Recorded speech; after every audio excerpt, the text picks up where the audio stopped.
nem nada disso. Então, quais são esses fatores? Eu vou falar brevemente, depois nas práticas vai ficando muito claro. Então, o primeiro nível que é muito importante é o nível do ambiente, que está aqui embaixo, tá? Que nesse desenho aqui ele ficou mais para baixo, é o ambiente. Qual é o ambiente onde você está? Ambiente físico mesmo. A minha casa, meu trabalho, os lugares onde eu fluo, onde eu trabalho. O ambiente é uma coisa muito importante. Então, como é que você usa o ambiente? O seu ambiente é saudável, é bom? Ele é positivo?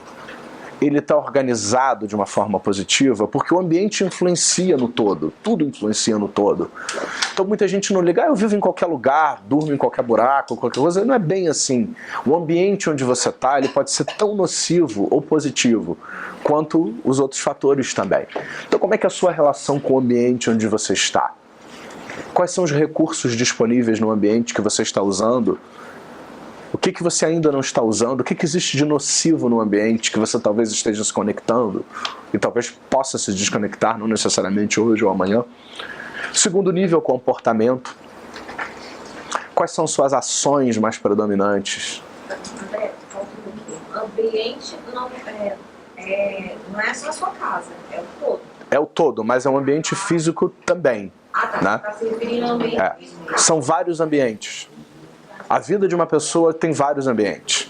E é interessante, até a sua pergunta é importante, porque que você considere esses vários ambientes. Né? Porque às vezes a vida de uma pessoa se compõe de vários ambientes. Como é que é o ambiente do teu trabalho, o ambiente da tua casa, o ambiente onde você... Né? Eu, por exemplo, um dos meus ambientes de trabalho é Curitiba. Eu moro em Niterói, no Rio de Janeiro. São dois ambientes culturais, climáticos, completamente diferentes que me influenciam profundamente. Então é uma outra história aí. Então, ambiente, no sentido bem amplo mesmo, mas a característica ambiental, como é que esse ambiente está composto, organizado, com todos os seus aspectos físicos, emocionais, psicológicos. Porque isso é importante, isso repercute, é nesse ambiente que você opera. Quando nós entendermos o TOTS, né, teste, operação, teste, saída, é no ambiente que você faz o TOTS, que é no ambiente que você toma decisões, age, reflete, pensa sobre os resultados que você tem. Então o ambiente ele é muito importante. Algumas pessoas não dão tanto valor ao ambiente, a como é que esse ambiente onde a pessoa vive, trabalha, é composto. Isso é uma coisa muito importante.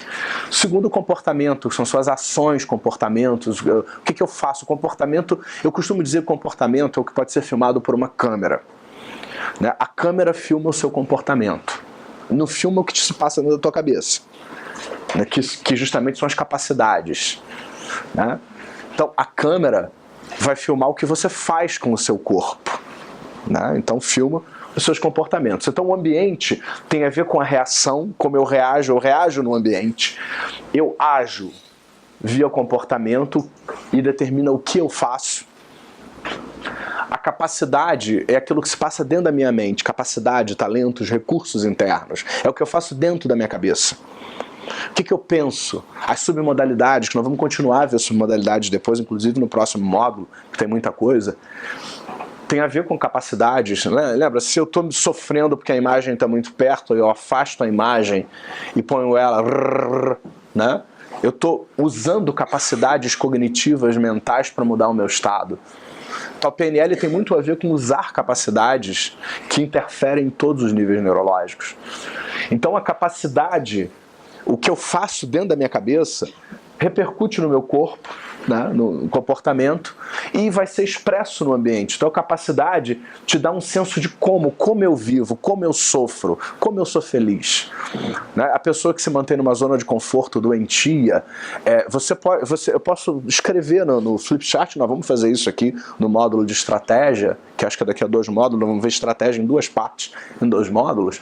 Né? Nós vamos escrever como é que uma pessoa se mantém ansiosa. Nós vamos botar ela, primeiro gera uma imagem mental, depois ela sente, depois ela fala consigo mesmo, e aí você vai ver que você tem um caminho que te mantém nessa zona de conforto. E aí você vai escolher, uma vez que nós escrevemos a programação do seu caminho, você vai escolher se você vai continuar ou se você vai inserir alguma coisa diferente naquele processo ali como um todo.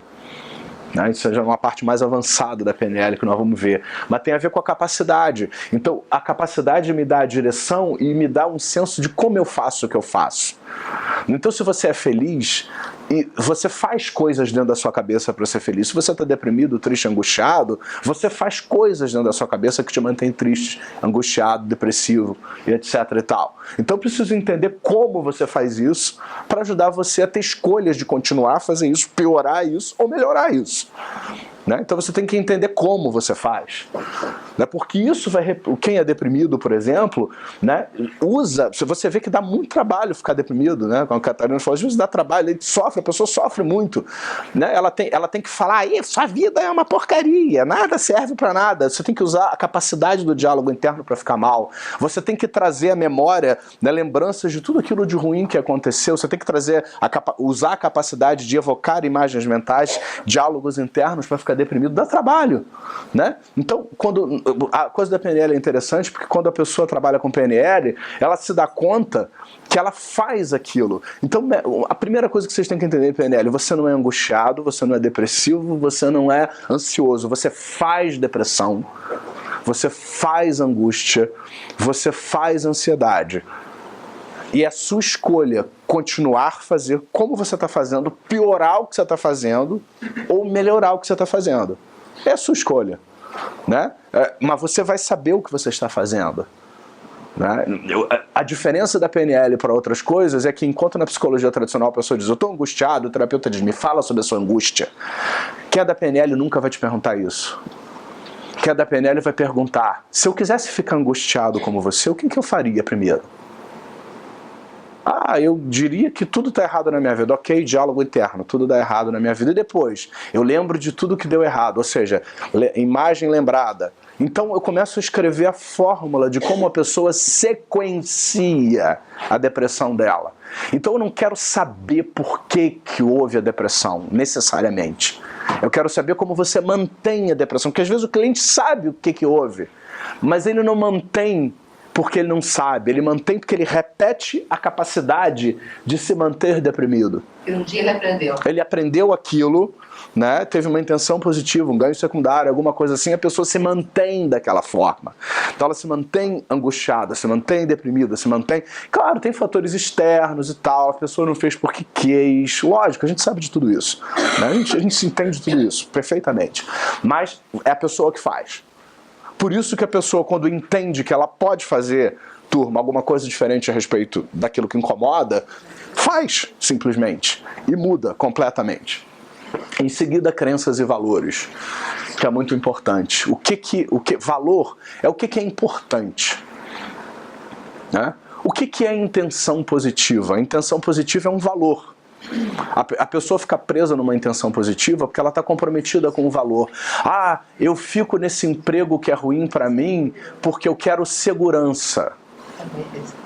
Né? Ou seja, ela está comprometida com o valor segurança, só que se ferrando por causa disso, porque ela está infeliz, a saúde está indo pro brejo, mas ela está comprometida, segurança. Eu fico nessa relação doentia porque eu tenho um senso de comprometimento com essa pessoa.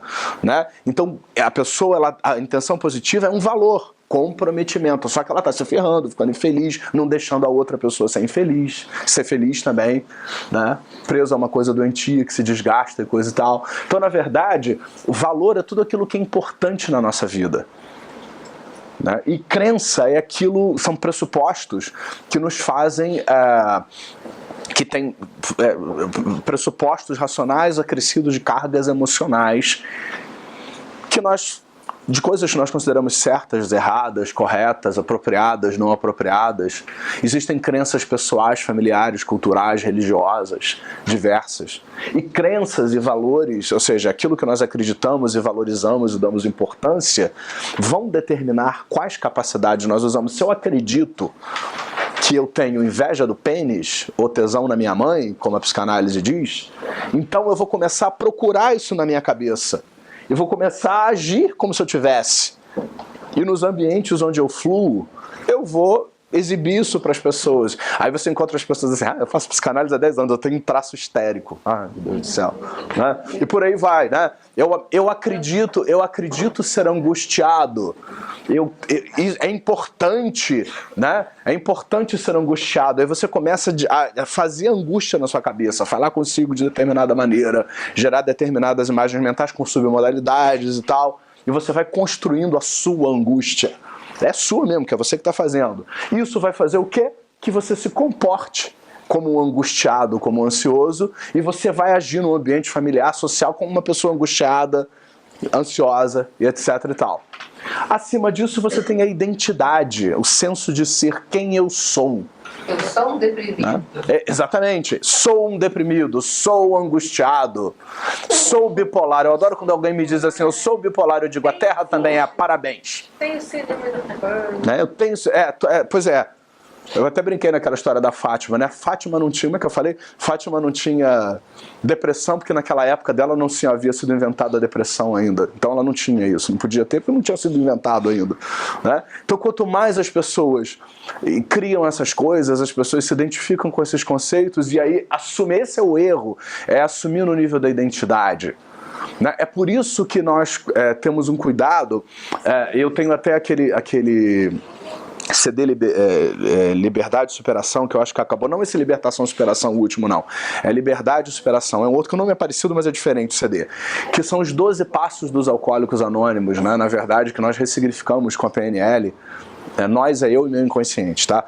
Ressignificamos com a PNL, porque na verdade uma das coisas que eu, Richard Bandler, todo mundo da PNL discorda, é você, há 25 anos sem beber, dizer assim, eu sou alcoólatra, eu sou drogado. Nós entendemos a intenção positiva. A intenção positiva é a pessoa tem que se conscientizar que se ela beber, ela pode voltar a se viciar. A gente sabe disso. Mas não é assumindo uma identidade de alcoólatra o resto da sua vida que isso não vai te fazer bem. Não sei se vocês já viram muitas pessoas nesses lugares, né, ou que frequentam esses lugares, eles até não bebem nunca mais, mas não fica um ranço às vezes, de uma coisa meio, aquele ranço, né, de sou problemático, exatamente isso, porque eles se identificaram no nível da identidade. Então como é que você está em relação aos desafios da sua vida, se relacionando, como é que você está dizendo eu sou o quê? Né? Cuidado com aquilo que você diz eu sou pontinhos, né? Porque o que vem nos pontinhos é o que pode estar ferrando a sua vida. Porque tudo aquilo que você associa e se identifica no nível da identidade é um problema. Volta e meia aparece um cliente que eu aprendi com o Richard Bandler lá no meu consultório e diz assim, eu acho que eu sou depressivo. O que você acha como psicólogo? Eu só aprendi com ele. Aí eu viro para a pessoa e falo assim, sabe o que eu acho que não é bem o caso? Que bom. Às vezes livro-texto, assim, mas quando eu digo que eu acho que não é o caso, a pessoa se desidentifica em termos de identidade, né? Então, não é que a gente queira negar os problemas das pessoas, tá, gente? Não é isso. Mas é desfazer esse senso de identidade. Se você ficar, eu sou depressivo, eu sou cardíaco, eu sou canceroso, eu sou hipertenso, uma coisa existe um processo de hipertensão no meu organismo, mas é diferente de você dizer eu sou hipertenso. Isso você se identifica no nível da identidade com isso e aquilo passa a fazer parte de você. É por isso que algumas pessoas que às vezes estão muito acima do peso, né, se identificam na identidade como gordinhos, engraçados e tal, e têm dificuldade de emagrecer depois. Né? Por quê? Porque eles constroem uma identidade daquele jeito com ganhos secundários. Isso, eu sou aquilo. Então associa estar acima do peso com a capacidade de fazer os outros rirem, o que é um absurdo. Não tem sentido algum. Inês. Eu faço um trabalho voluntário com terapia de grupo no Santuário São Leopoldo, só analisando isso, como ajuda as pessoas.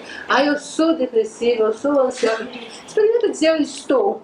E daqui a pouquinho eu faço isso.